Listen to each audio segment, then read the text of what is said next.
Hello, everyone.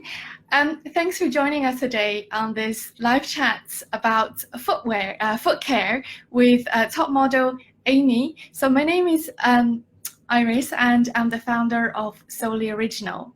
So for those of you who didn't know Solely Original, just to give you a quick introduction about who we are, Solely Original is a bespoke footwear brand that allow you to design your own shoes with the option to get the shoes made to fit to achieve the best comfort, even their fashion shoes. So we're very honored to have Amy today to join us. She's a body model with a focus on leg and foot modeling. With 8 years experience, she has worked with some of the top footwear brand like Jimmy Choo and Burberry and some other sort of high street brands. So welcome. Thank you for joining us. Welcome. Hi. So today, Amy will give you some of her tips on how to keep your feet healthy and beautiful. So without further ado, I will hand over to Amy. Hi everyone, nice to meet you all. So just to catch up on what Iris just said, so I do a lot of shoe modelling. I also do foot modelling as well, so with leg shavers or complete blister patches. So sometimes you have a variety of foot-focused adverts or commercials. So sometimes what you tend to do is quite varied. So, but mostly what I do is work in footwear. And as well as doing photographic shoots for footwear, I also fit shoes as well. So fitting and how the foot feels inside the shoe is like really important. So I kind of work on both sides of the industry in a way. So kind of like the aesthetic kind of presentation of how the shoe looks on your foot, but then also how it fits for the customer as well. So I have I'm UK size 4, and that's the size that most brands fit to. Just to give you a bit of history, back in the 20s or back in the day, most people had size 4 feet. That was kind of like the UK average. So the lasts that they make shoes on were always a 4, and they'd grade up or down depending on the size, just like they do in clothing. So they used to fit everything on size 4, and the industry hasn't really changed since then. However, our feet have, and that's why it's really quite difficult to find someone that's got a really specific foot to fit the shoe and also to model the shoe, because what tends to happen is when you're modelling the shoe, you're modelling the sample size, so they haven't yet gone into production. So it tends to be all size 4, so having the right size foot is really, really important. So that's probably why I kind of corner the market in that respect. But today I just wanted to tell you a little bit about foot care and how I kind of go about looking after my feet, how I prepare for shoots, or what I do when I'm not working, for example, and just give a general overview of foot care and how important it is to look after our feet, really. Looking after my feet, how I prepare for shoots. The most important part is you can use anything. You don't have to spend lots and lots of money. Most of the products that you have in your house are like really, really great to use, so you don't have to break the bank. A lot of people's common concerns about feet and foot care are kind of yellowing toenails. So this can be due to like a number of things. So you can either have like a really cheap nail polish and it makes your toenails go yellow, and you haven't used a base coat. You tend to get really yellow toenails if you use a darker colour and if you leave it on for too long. So I would recommend always using a base coat, and always just investing a little bit more money in a nail polish. So brands that I like are OPI and Essie. They're really good for a few reasons. One, the quality of the nail polish is really good, but also the quality of the brush. So it's important to have like quite a long brush, also quite thick, so you don't have to kind of be painting your nail over and over and over again. And you can really tell the difference as well when you're on the shoot. And a lot of the time you'll have a makeup artist potentially, or you'll go for a pedicure beforehand. And if you do have to have your foot pedicured on set, you can really tell the difference between certain brands of nail polishes, and it just saves time. And sometimes when you're doing a shoot, you don't have time to play with. So if they haven't, told me to get a pedicure, if I haven't done one the night before, then normally it'll be a makeup artist or something that does the fit. But going back to what I was saying about yellowing nails, so sometimes people don't know the reason. It could be the cheap nail polish, or it could be kind of a fungal or a bacterial infection that people aren't aware of. And there's a few kind of products that you may have around the house or not. So tea tree oil is really good. It's kind of an antimicrobial and antifungal as well. So what you can do is just add a few drops of tea tree oil into a carrier oil. So I've got coconut oil here, but this is obviously only liquid when it's quite hot. So sometimes it's quite solid. So you can heat that up a little bit and add a few drops of this, and then you can just put it on with like a cotton swab or something like that. Or you have almond oil or walnut oil. I mean, anything you've got in your kitchen cupboard. You could even use olive oil. So you really can kind of utilize whatever you have in the house. So if you're kind of struggling with yellow nails, you probably will have tea tree oil. If not, you can pop to Boots, and it's quite cheap. Also, oil of oregano is really good. Oregano oil, sorry, but it's quite expensive. So this could be like between £20 to £40. But this is great for healthcare in general. Like a lot of the time you kind of water this down, drink it in water, but this is a really good antimicrobial. So if you have like a suspect toenail, again, you can drop a few bits in some carrier oil and then wait a few minutes and then clean it off, and then just apply this for a few days to see if it helps the problem. Back to my kitchen cupboard. Obviously apple cider vinegar is amazing for everything. You can use it as a facial toner. You drink it. It's just amazing. It's just an amazing product, and this is really good to soak your nails in for a few reasons. So I sometimes have like a little foot bath with kind of just like a bit of lemon juice and lemon slices in it, just like a bit of a detox pedi kind of vibe. And then you can put your apple cider vinegar into the water, and it actually clears your nails. So it makes them stronger, and it also gets rid of the oil that's on your nails. So if you're wanting to paint your nails, it will get rid of any excess oil so that your nail polish adheres better. So apple cider vinegar is really good for that, and it's really good for, like I say, strengthening nails, and it's just like a good all-rounder. So sometimes pre or post shoot, I'll just have my fingers in a bowl of hot water just for like three minutes. That's all you kind of need. So that's really good. And then also, I think finally, I've got baking soda here as well. So bicarb soda, again, everyone's probably got bicarb soda in their kitchen. People use it for cleaning up, like cleaning their sinks.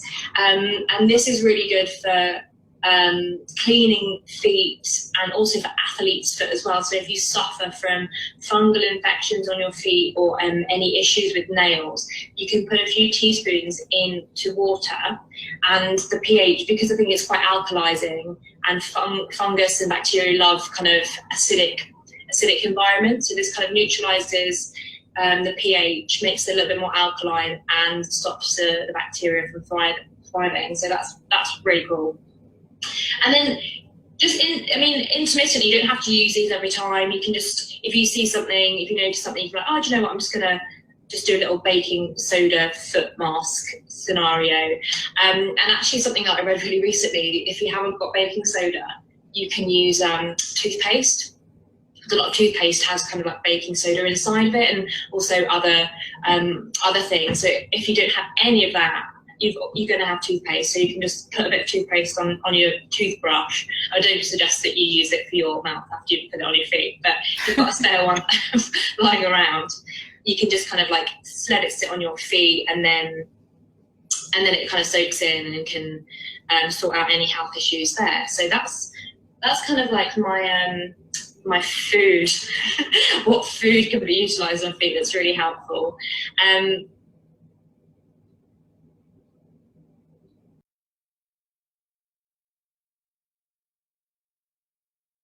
And you can have like a bath, and it makes the water like really, really lovely. If you don't want to have a bath, you can just again put it in a foot bath, just have a foot soak. You can use scrubs. At the minute I've got this this is like an apricot shell scrub. They've ground down apricot shells and put that into a scrub, but there's seashell options.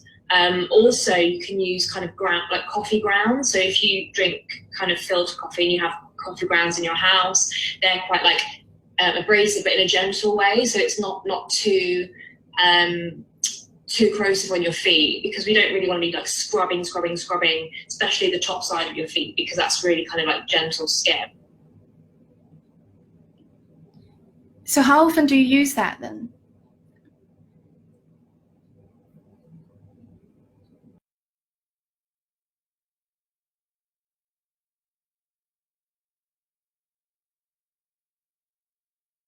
Like Aveeno is a great brand.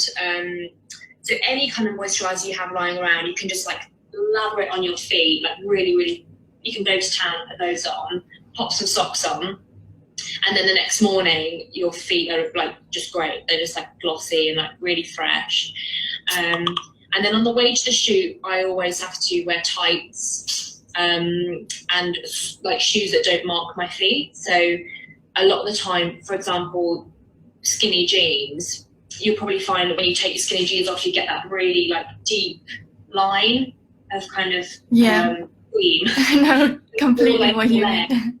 Yeah, and that honestly that can last all day. So if when you're shooting, you can't have a massive seam line up your leg. I mean, they can Photoshop stuff out, but they'd rather not. So it's just best to go in tights, in shorts or a skirt or baggy trousers, and then some kind of boots that don't leave a mark. So anything with laces kind of tends to like leave a kind of a perforation mark on your feet. So boots are great. I mean, UGG type boots, even though I wouldn't probably recommend UGG as a brand, but that kind of boot with that kind of fluffy interior is quite good. Again, not summer. I was gonna say. But again, like it depends. Like it depends on. Sometimes I'll have a pair of trainers and I'll just wear them really loosely. But then I'll always, if I have a pair of socks, for example, if I have a pair of socks on, I'll always fold them down. So to make them into trainer socks, so that like the elasticated band of the sock doesn't leave a mark. Yes, it's not directly on your skin. Yeah, exactly. But most of the time, even if it is warm, I'll just pop tights on. What else? So yeah, and then obviously when you get to the shoot, I always take flip-flops and slippers, because it's so funny. The last thing you want to do is put more shoes on than you need to. So if it's like lunchtime, you don't want to be putting your shoes on to go for lunch, because you're like, oh, you probably have makeup on. So having like a few pairs of slippers that you can just throw in your bag, some flip-flops, great idea. So that's kind of during the shoot. And also like I've got quite bad circulation, so my hands and feet get quite cold. So sometimes I'll be halfway through a shoot, my feet have like gone blue. And they're like, oh, are you cold? I'm like, no, but my feet are blue. So sometimes it's nice to have like a bowl of like hot water. And also kind of, I try and keep my feet elevated as well, because depending on the shoes that you're shooting, you can get, again, bad marks. So if you've got a shoe that wraps like a lace up all the way up to your knee, you're going to have lace marks for like the next hour or so. So it's really important on the shoot to kind of shoot shoes first that aren't going to leave marks on your feet. So for example, any kind of sandal type shoe or barely there is good. Anything with a lot of strappage, you want to leave that till last, because it's just going to cause mayhem. But then sometimes I've had to sit there for like a couple of hours while my lines have gone, and then I'll be like massaging my feet, I'll be sat with my feet, just anything. I'll have like fans on my feet, like anything to get them up and go. Yeah, so it's quite. And what the funny thing is though, like sometimes when you shoot for new people, they're not aware of that. So I kind of have to kind of like take the forefront and be like, okay, we can't do those shoes until after lunch because I'm just going to get so many lines. It's just going to waste so much time. Yeah. So that's kind of like a thing to bear in mind when you're shooting. And then after the shoot, I always, if I'm wearing like red nail polish, if I'm wearing dark nail polish, I'll always take it off. Sometimes I'll leave it on for a day, but then leaving it on longer than that, it just tends to stain. So I kind of stick to lighter colours when I'm not doing a shoot. So I'll either take it off or put a lighter colour on, or I'll soak my feet in some bicarb and some lemon juice. So yeah, that's kind of like what happens during a shoot. How long does that usually last? I would imagine like probably like a day or. Yeah, I mean, it depends. Again, sometimes it can be one day, sometimes it's a shoot over 2 or 3 days. Wow. It depends on what you're shooting, because sometimes you can be doing e-com where it's kind of really quick, fast changes. You're basically shooting a lot of shoots for ASOS, for example. So when you go onto ASOS, you'll see like hundreds of shoes on a few angles, and that's just kind of quite relentless. So it's like one shoot go to the catwalk, another shoot go to the catwalk. So it's literally like it's like a never-ending cycle of shoes. Whereas when you're doing like editorial lookbook kind of types, you basically just shoot the amount of shoes for that season or that lookbook, or if you're doing kind of like social media fun shoots, they're always really good because you kind of tend to just like, you can be on the street just shooting a few shoes. So it really does depend. Like some brands will spend a whole day shooting 3 shoes. Other brands will spend a whole day shooting like 200 shoes. So it depends on their what they want really, because sometimes they'll have lots of sets and like elaborate sets to change and rebuild in between shoes. So again, it really depends on the brand. Yeah. Whereas some people they hire out a photo studio, you've got a white backdrop, and then you just shoot two angle the shoe. And the thing that takes the longest is actually putting the shoe on. So it really depends on who you're shooting for. Yeah. So I'd imagine like you'd be standing or posing most of the day. Like, do you feel like your feet kind of get swollen or quite exhausting after this? Yeah, it's I mean, and a lot of the time you spend standing on one leg as well, because it's really funny because sometimes I'll only have one shoe to shoot. So not only you're standing on one leg, you're having to take the other leg out of the way in like a stiletto. And then sometimes the shoots that I've done are like quite, they'll have these circus, or they'll have me like suspended and hanging from the ceiling because they only want the bottom part of the shoe in. Wow. So it's kind of like, it's not only about the feet, it's kind of like a whole body exercise as well. So it is quite exhausting. And then sometimes it's just it's so funny because you'll have shoes on for so long and then you'll just be in bare foot. And then you just stand on the ground and you'll just hear all your bones kind of like clicking back into place because they've been like, compacting like certain shoe styles for quite a while. So you'll stand on the floor and they'll just be like, and it actually feels quite nice. You're like, quite a relief.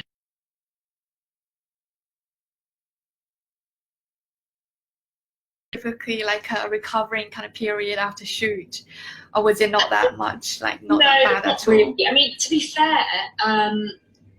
what normally happens is throughout the week I'll be fitting shoes constantly for different brands. So I'll be going into offices and I'll be fitting shoes from prototype, first sample the sample shoes. Yeah, exactly. So day to day I'll be doing that. So I'll be running from job to job. Normally I'll have 2 clients or 3 clients fitting a day on a normal week.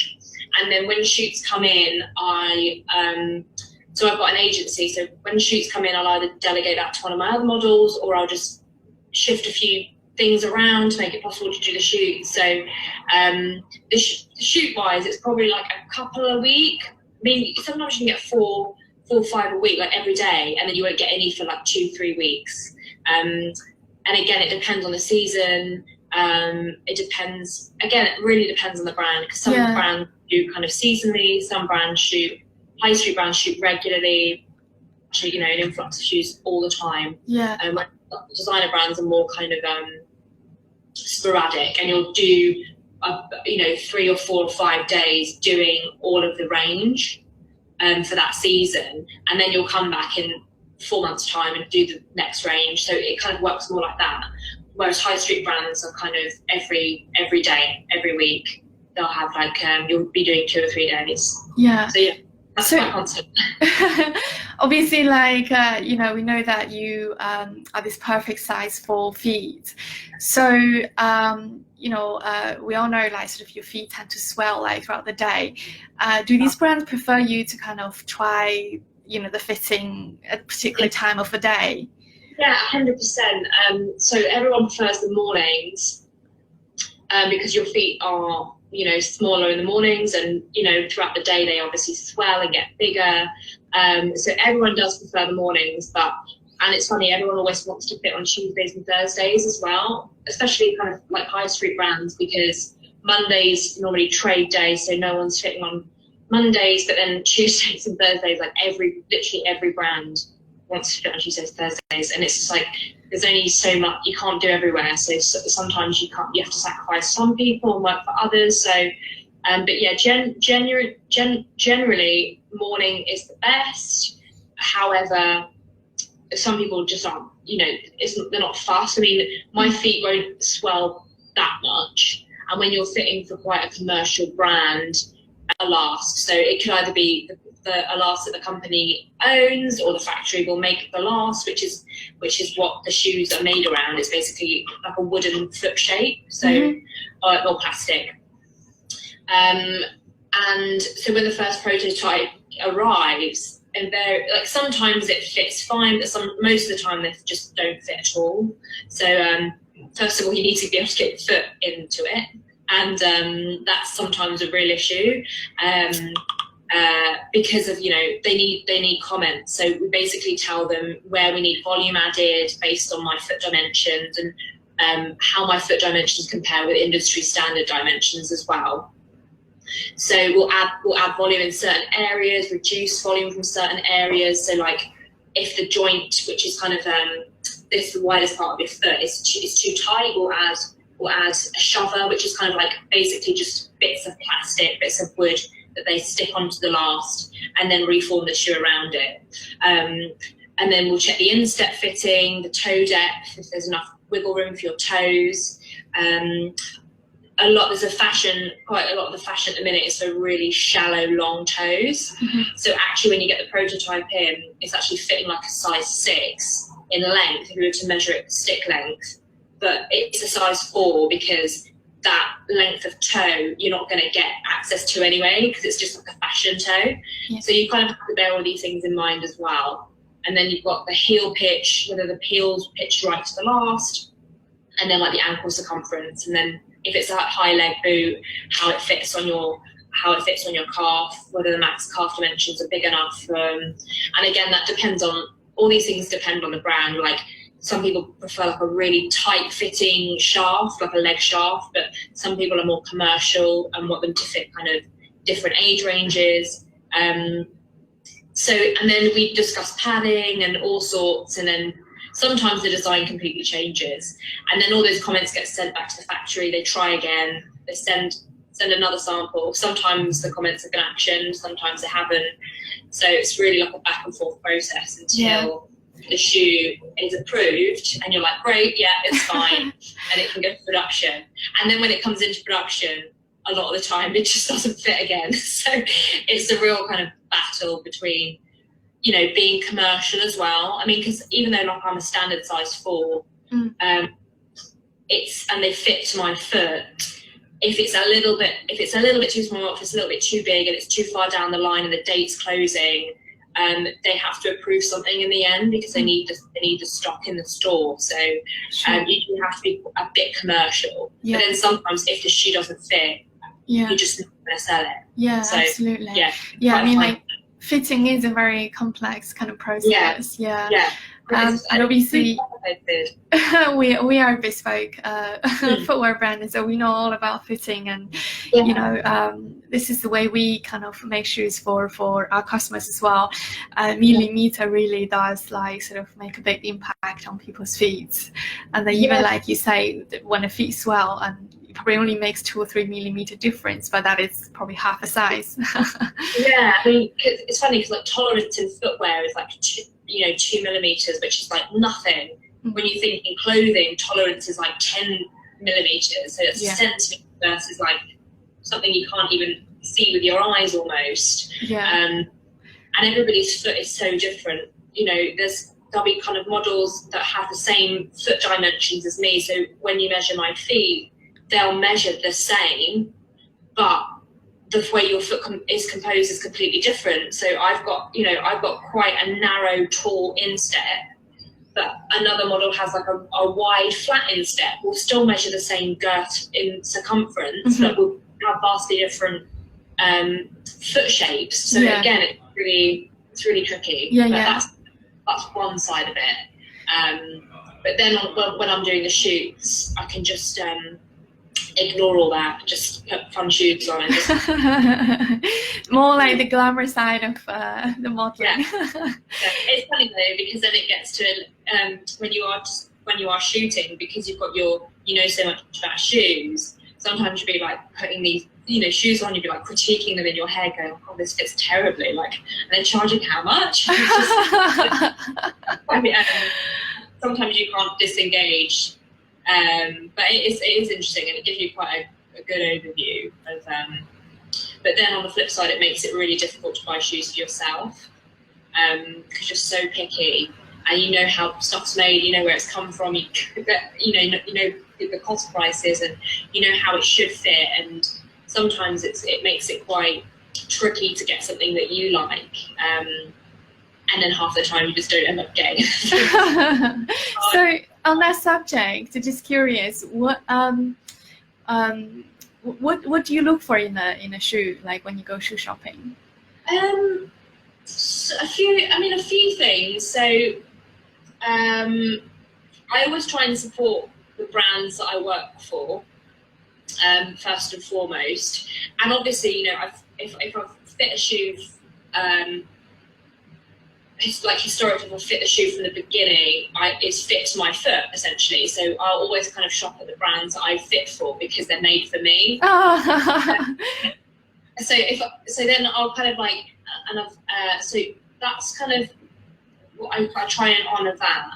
Then again, comfort for me it's huge, because I'm constantly running from one job to another as well. So again, like I said before, sometimes I do 2-3 jobs in a day, and I'm going from East London to Central London to West London, back to East London, back to Central. So I'm, here, there and everywhere, and I've got like half an hour to get somewhere. So I can't be like kind of tottering around in, my recent, sample shoes. So comfort, and something really easy to put on as well, because again, like when you fit so many shoes and put so many shoes on for photo shoots, like the last thing you want to be doing is putting more shoes on. So something with like a boot with a zip, trainers that you can just kind of slip on, or loafers, sliders, those types of things. I do have quite like elaborate lacy up boots for winter, but they take a good 5 minutes to put on. So I'll only wear those if I'm doing like one client a day, because I know that I'm just going there and taking them off, and then I'm putting them back on at the end. So and then also kind of something that I can wear day to night, because if I meet friends in the evening, I want something. I mean, I dress quite casually anyway, so it's not really an issue for me. I don't really tend to wear very high heels unless it's like an event, and I will. But if it's kind of like weekday or meeting friends, I'll just have what I've had on all day. So I kind of like something that can be multi-purpose. So something comfortable enough that I can run around in the day, but then also you can kind of dress it up if you want. And then, padding. Yeah. So for those nights that you do have to go out for events, do you tend to pack up, a spare pack of shoes in your bag? Yes, I do. And also, like, I have like many plasters. Like, I'll have like I'll take plasters, and the worst thing for me is like getting blisters or cuts, because then I can't. They show up, and you can't really cover blisters or cuts up with makeup. But then again, it affects how the shoes fit on me. So it's really important that I don't get cuts or blisters. So I've always got blister patches and plasters. Tiger do these really cool tins, and you can just like have like all your plasters in there. And then so in terms of that, I kind of tend to wear, if I'm going out for an event, I have been known to like have a spare pair of like flip-flops or something in my bag. Like, I'm not the type of person that will have a spare pair of other fancier formal shoes, if you know what I mean. I'm like, if I can't wear my, high vamp stilettos, I'm just going to put my flip-flops on. Because I know some people that will have like their glitzy, very posh stilettos, and then the kind of glitzy sandal versions. Like, if it gets, if you get too, but I'm just like, no, I'd rather just be barefoot. Yeah. I always, I have been known to kind of like put flip-flops in my bag, and I mean, something like this is quite easy. Also, the Birkenstocks that have like the one-band Birkenstocks, like the EVA ones, are super light. And they literally take up no room in your bag, and they're really kind of good. I use those on shoots as well. So if worst comes to worst, if my feet are that bad, I'll put those in my bag. But normally I tend to have like run it, like the shoe that I'm wearing on that night out, I'll know that it fits me well. Like, I won't just buy a new pair of shoes and then go out wearing them. I'll have like trial run them in my house. I will have broken them in. For example, like leather shoes, you can always steam them to make them a little bit, to wear them in, or stuff them with wet tissue. Or if you've got like a Perspex shoe, you can kind of use a hairdryer just to make them a little bit more forgiving when you first wear them. So I've heard of the wetting and the hairdryer option, but a steamer is the first time I've heard of that. Sometimes you can, like, if you've got like, I had a pair of I think they were 3.5, so they were half a size too small for me, but they were YSL shoes, and I love them. But the size 4 had like sold out, and I just really wanted them. And I was like, oh, the 3.5s fit me, they'll be fine. And then I spent like hours. At the time, I didn't have a steamer, but I had a kettle, like a hob kettle. I mean, but actually, an electric kettle will be fine. And I like hovered the shoe. I mean, I don't recommend, make sure you don't burn yourself, but I hovered the shoe over the spout when it was boiling, and that really breaks in the leather. Yeah. Or if I've now got a clothes steamer, just like a little portable one, and that's really good for like expanding leather. Do you have to be wearing the shoe while you steam it? No, because you'll burn yourself. So never steam near your skin. I mean, I've had that many times where I've been in an outfit for a photo shoot and I've steamed it whilst it's on me, and then they end up burning you. So yeah, don't do that. But no, you can just have the steam. The steam will be kind of like coming up here, and you can just like hover the shoe over the spout, and it kind of like just steams the vamp area or the toe area or anywhere that you're feeling kind of tightness. Or like you said, you can get some newspaper, wet the newspaper, and just shove it in the toe or shove it in the back counter, just to give the shoe a bit more give. Yeah, really. Stretch it a little bit. Yeah. And then obviously if you've got a Perspex shoe, a hairdryer is really good. So if you've got like a vinyl shoe, which are I think they're quite trendy. Like last year they've been quite trendy. you can just steam them with a hairdryer. So you can just put a hairdryer on make sure it's not super hot because it could potentially melt it.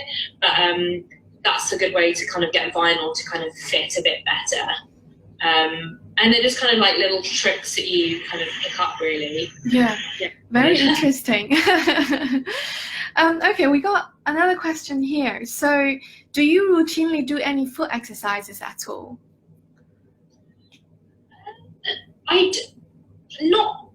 Not really foot specific, I've got to be honest, but I work out a lot and I go to the gym a lot and I do yoga. And I train as a dancer, so my feet have always been very active. And obviously just doing general exercise, it keeps your kind of ankles strong and all your joints supple and supported, really. So I do recommend regular exercise. But in terms of foot exercises, sometimes I do kind of calf raises when I'm brushing my teeth. So you're raising up and down on your tiptoes. And then also kind of people normally have resistance bands are really quite good as well. And you can kind of like, I'll just show you. You can kind of put them around your feet. I'm just going to tilt my camera so you can see. And you can kind of just like do this kind of exercise, and it just kind of like keeps, your legs toned, and your ankles strong and supported because you've got a bit of resistance that you can use. But just general exercise is going to be of benefit to your feet. But again, from having a dancer's background, like I've always had quite active feet. So it's really great to point and stretch your feet, especially the tops, good toes, naughty toes. We all learned those as children.